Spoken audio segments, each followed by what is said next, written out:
What is the best self-help book that you've ever read? I know for me, I love to read, and there's so many incredible books out there. But my favorite one actually might surprise you. So hang in there with me. Hello, everyone. Welcome to another episode of The Good, Bad, and Ugly of Business. I'm your host, Catryn Becker. And on this podcast, we normally talk to all sorts of amazing people because we want to learn what they've learned. But in this special episode, I'm going to actually be talking to you myself.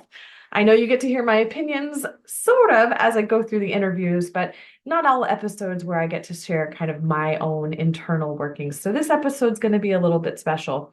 But I wanted to talk about personal development books, self-help books, professional development. There's all sorts of different words that we use to describe these kind of books, these nonfiction, where they're meant to make us think and evaluate and maybe change our frame of reference for things that we're used to thinking about. And that's really the power of them, is just giving us that moment to think differently about something.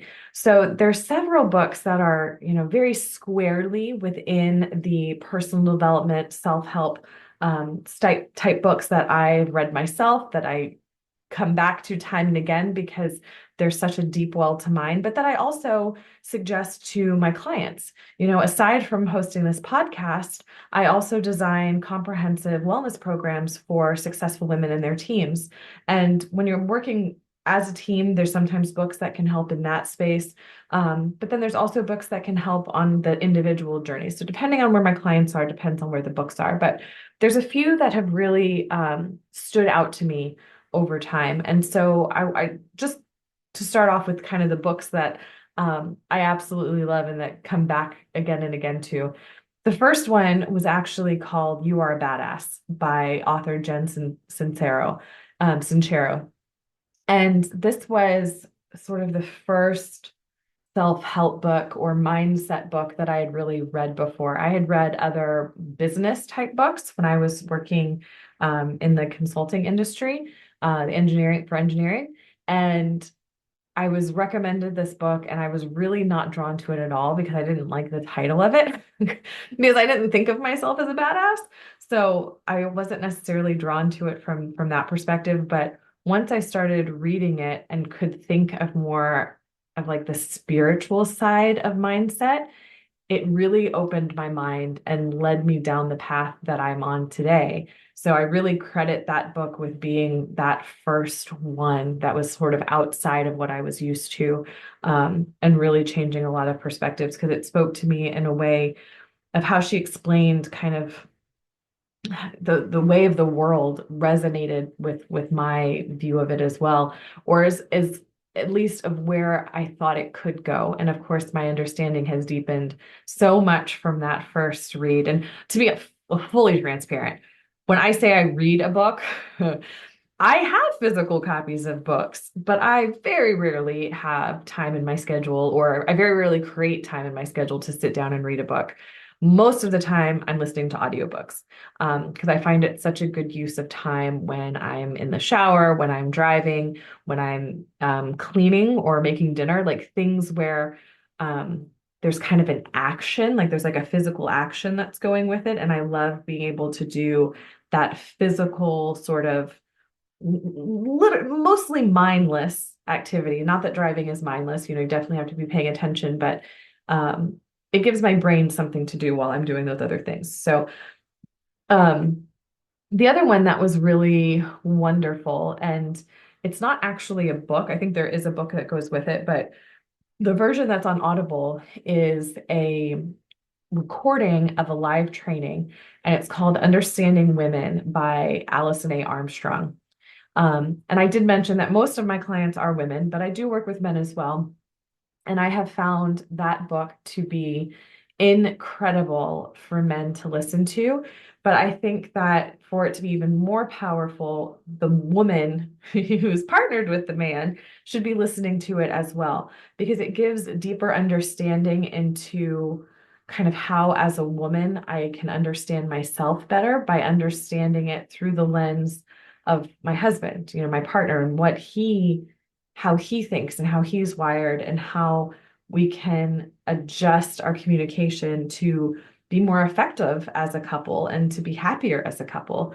So I definitely recommended that book or that audio training to many female and male clients. And there's always been such positive feedback that comes back from it. So I know that it's not just me that it resonates with. And Alison A. Armstrong is hilarious. Like, the just listening to this training, there's moments where you laugh and you can understand. She uses some visuals that you obviously can't see in the recording, but um, it didn't detract for me anyway to the experience of listening to it and the value that it provided. Um, Another one that I just really absolutely love is more of a manual or a reference book rather than a kind of just listen all the way through. But it's by a man named Richard Rudd and it's called Gene Keys. And Gene Keys is like GENE, like your DNA. Um, and it's more it's a methodology that Richard Rudd developed to understand more deeply and profoundly who you are and who you were made to be, and to really understand your own personal uniqueness with it. So there's a website you can go to, genekeys.com, and you can get your own personal profile that lays out, kind of your blueprints. And then the reference manual is useful to going back and diving deeper into each one of those points along this blueprint of how you were created. It's something that's not as easy to study in a vacuum because um, you really need a guide to help you through Gene Keys because it is quite it is quite dense material. It's not for everyone, that is for sure, but it really resonated with me and I really loved it. Um, and then the next book that I'm going to share is really, really a surprising choice. And I'm including this one because it's something that I have assigned as homework to clients, and I get a lot of pushback when I suggest it because they're like, that's not a personal development book. That's not a self-help book. That's not, a mindset book, a coaching book, any of those things. I'm like, you're absolutely right. It's not. It's a memoir. And the great thing about it is I love that it wasn't written as a self-help book, but yet there's still so much learning that you can find as a result of it. So I like to say that actor Cary Elwes wrote the best life coaching book on accident because he absolutely did not set out to write that kind of book when he wrote his memoir, As You Wish, Inconceivable Tales from the Making of the Princess Bride. Of course, he played the incredible Wesley in that movie, The Princess Bride, also The Dread Pirate Roberts. Spoiler alert if you haven't seen the movie yet, but it came out in 1987. So I don't know what you've been doing if you haven't seen it yet, but if you haven't, I highly recommend seeing it. It is a classic movie for a reason. But the reason that I picked up this book is because I love The Princess Bride so very much. And I thought, oh, that would be really cool to just kind of hear some of the behind the scenes stories and, the making of it, because I always find that fascinating. There was a movie or a TV show, a miniseries that came out a couple of years ago called The Offer, and it was based on how The Godfather got made. And so obviously, The Godfather did get made, but I like watching through it. So anyway, that's a complete non sequitur tangent. But I really wanted to kind of go through the lessons that I found in the book, which again, there's more than just this six, but this was kind of the main six that I picked up from it. And I had the opportunity to meet Cary in this year and talk with him about it. And it was really fun because, I'm sure when other fans meet him, they talk about, his movie and TV career and, which characters he's played that have meant something to him. And I started talking about how I loved this as, the self-help, point of view or the mindset point of view. And he just kind of looked at me and he was like, tell me more. So I walked through this with him. He was like, I never saw the book this way. And, maybe he's obviously a good actor, but it felt sincere and genuine when he was saying it. So hopefully that is how he meant it. And I am going to take that is how he meant it. So the life lesson one that I took out of this book was embracing our own uniqueness. So Andre the Giant is a character in the movie.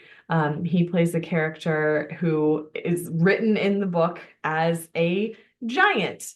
And of course, when they were casting, it was tricky to find an actual giant. But Andre the Giant was ginormous. He had been a professional wrestler for most of his career. They didn't even know if he could act. He is originally from France and had not so good understanding of English.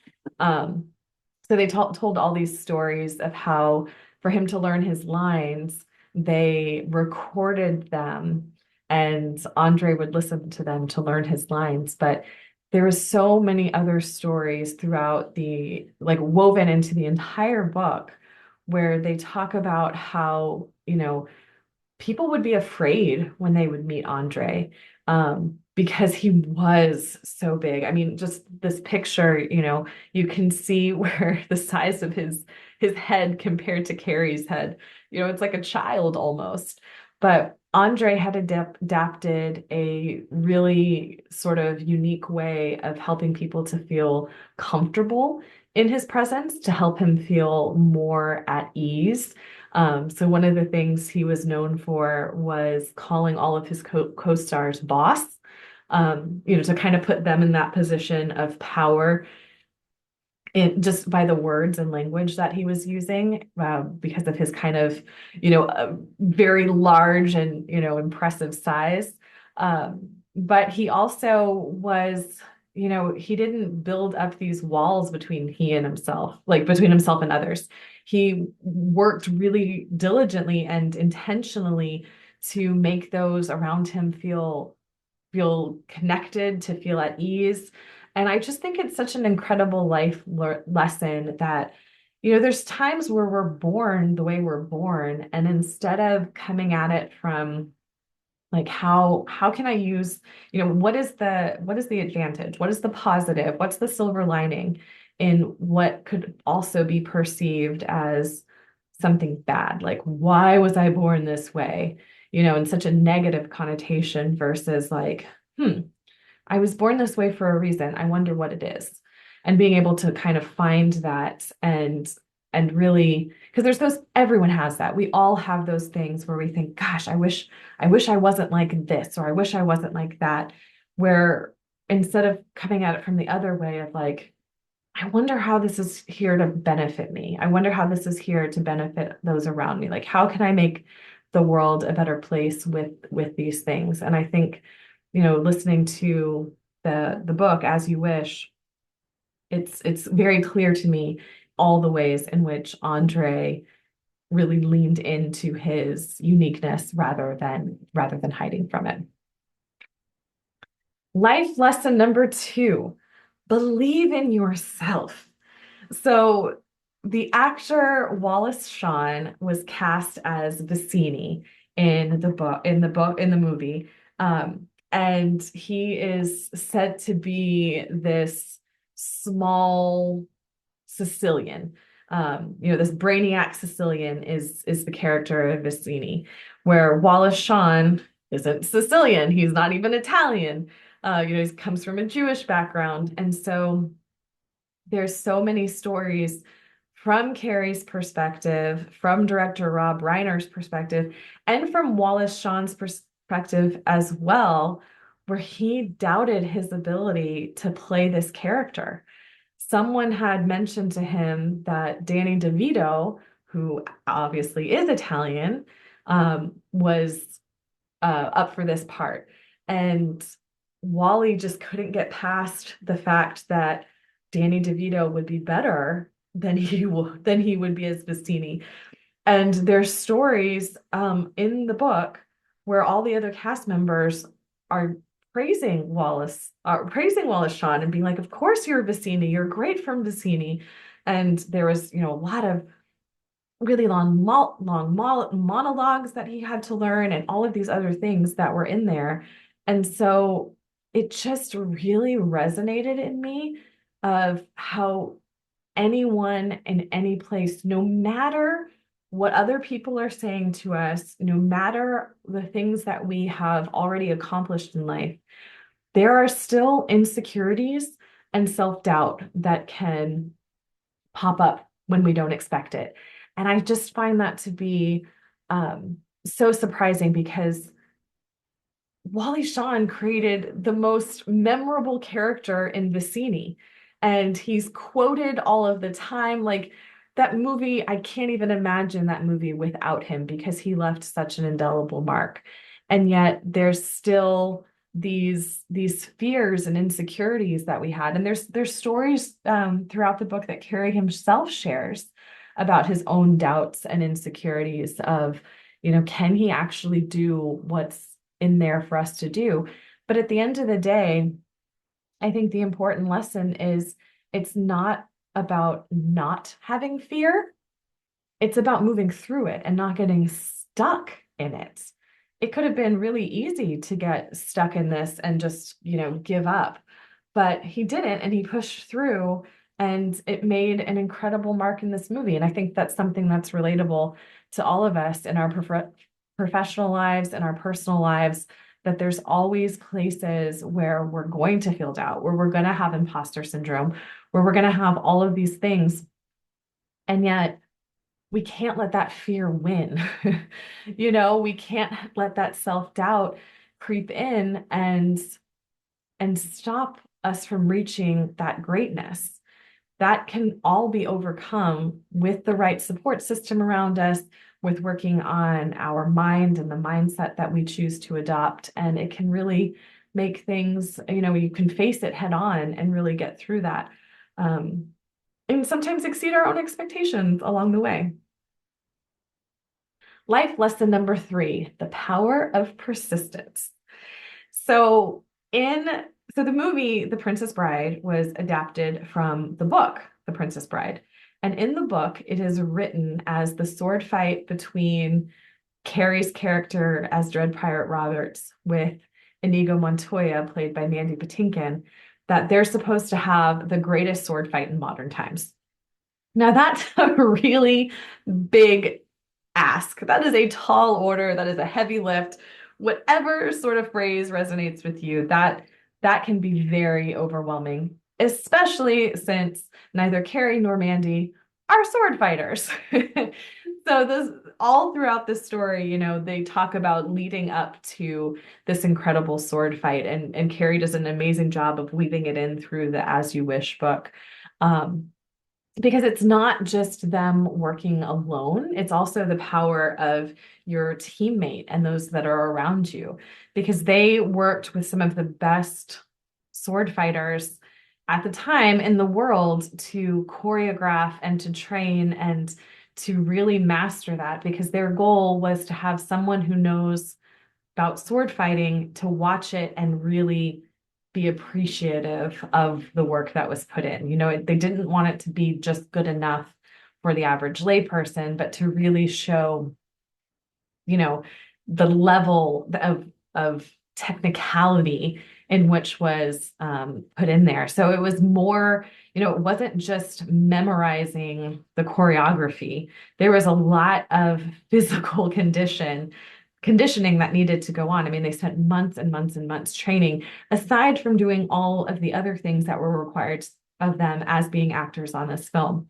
And I just love that, hearing about this is such a daunting, overwhelming task, that they didn't give up. They kept working at it. They kept showing up. And I think that really just teaches us that no matter what that ask is of us, no matter how much that we think like, I can't achieve something because I don't know X, Y, and Z, to flip that and be like, how can I learn X, Y, and Z? Who can help me to achieve this? Nothing is unachievable if you have persistence to really embrace that challenge with determination and dedication to really achieve what you think is beyond your grasp or your initial set of expectations. So it's a beautiful, beautiful lesson. And they did such a good job of it. They had the technicality piece in there, but there's also humor and heart, which I think is part of what makes this such a great movie in general. Lesson 4, having clarity of vision. So Rob Reiner is the one who was able to adapt the Princess Bride book and bring it into the movie. And he had started out as an actor. You can look up Rob Reiner's history, but the short version is he had started out as an actor and he had directed 1 or 2 movies before he had gotten to The Princess Bride. So in terms of experience as a director, not fully developed in that space, yet obviously had great potential. So his first movie was Spinal Tap, which is absolutely hilarious, and I completely recommend that as well. But the original the writer of the original book, he had been trying to get that made into a movie for something like 10, 15 years and had some different scripts written and different directors coming in, sharing their vision of how to bring it to the movies and to bring it to the screen. And they all kind of failed. So he was very, very skeptical, William Goldberg, of very skeptical of being able to let his precious book, his most favorite book that he's ever written, taking it to the screen and having it not pan out. Because in a lot of ways, The Princess Bride broke so many stereotypes of what movies were, because it was a comedy, it was a love story, it was pirates and kings and action. So it really was some of the first genre bending kind of content. And so without having the clarity of vision as to what the heart of the book was and how he could bring it together and make it into something that of what it is today and to stand the test of time and is still so beloved.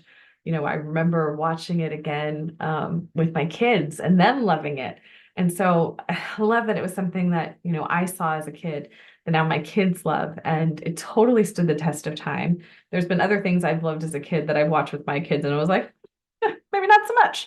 But this is one that will continue to be a repeat watching movie for us. And there's very few of that in our family in which we feel that way. So I really think the life lesson there is that clarity of thought. How many of us are going around our days just going through the motions? A lot of times in my coaching, I will ask people, what are your ultimate goals for yourself? I do a lot of goal setting and vision board work. And a couple exercises I do where helping people to have clarity on that. And most people set very safe goals for themselves. They are not big goals. They are what is quote unquote within reach, which, what is reasonable, what is something they can actually achieve. But just like with the sword fighting, that was a ridiculous goal to have. But they had clarity on what they wanted to achieve and how they were going to achieve it. So unless you can have the clarity on what you want, which is, where you're going in life, how on earth could you possibly put together a plan on how to get there? That's really challenging to do. So it's such an important thing for all of us to take time to have those moments of what is that clarity for us? What is that thing that we want? It's one of the reasons why I hold retreats because you really need a certain amount of time away from your normal routine, like really taking yourself out of that being in the motions to sit and think and expand and give yourself that sort of space. And that's one of the beautiful things I love about hosting retreats, whether or not they're multiple day, offsite retreats, whether or not they're day retreats where, you're just there for, 6, 7, 8 hours. But it's really about having that pattern disruptor and getting out of your normal schedule so that you can have time to create that clarity, to create the life that you love. Lesson 5, make every moment count. So there's so many wonderful cameos that happen within the book, the movie, The Princess Bride. And one of them is Billy Crystal. He plays a character named Miracle Max. And it was really, really great listening, again, because I listened to the version of Cary's As You Wish, mostly because Cary narrates it himself, plus so many of the actors wrote parts into the book and they also narrated them. So it was really lovely hearing it in their own voices. I love when, because then you get more of the color and texture behind the words. But anyway, I recommended it whether you read it or listen to it. Of course, I prefer listening. But so Billy Crystal himself was part of the book of Cary's As You Wish book, of the memoir, and he was only on set for 3 days. He only has 5 minutes of screen time as Miracle Max. And as I was listening to that in the book, I was shocked because he made so much of his time that he had on screen that I actually went back to the movie and rewatched it because I thought there's no way it's only 5 minutes. There's just no way. Like he has so many quotable moments from that. Like everyone can remember this character. How was it only 5 minutes? And guess what? It fully, fully was. And I think that's such a testament to Billy Crystal, but also of never minimizing yourself. Um, I know because I work with so many women, it's something that I see over and over again. It's something I used to do myself is minimizing ourselves, making ourselves smaller because somewhere along the way we didn't, and we were made to feel a fool in some situations. I think it's one of like you see it so much and it's can be little things. Like if I this has happened multiple times. If I see a woman wearing a dress or shoes or a purse or something that I like and I comment on it and just say, "Oh my God, I love that dress." 99% of the time, the woman will come back with something of saying like, "Oh, it's from Amazon," or "Oh, I got it on sale," or "Oh, something like this," some sort of way to minimize the compliment rather than just being like, "Thank you. I love it too. Isn't it great?" Which seems like very reasonable response for me personally. But it's just something to just remember, like no matter how small your role is in any situation, you can go into that being your full self. You can go into that making the most of that moment and not shrinking down and letting your own mind tell you that it's not big enough, it's not good enough. You don't have the permission to fully be yourself because of all these extenuating circumstances.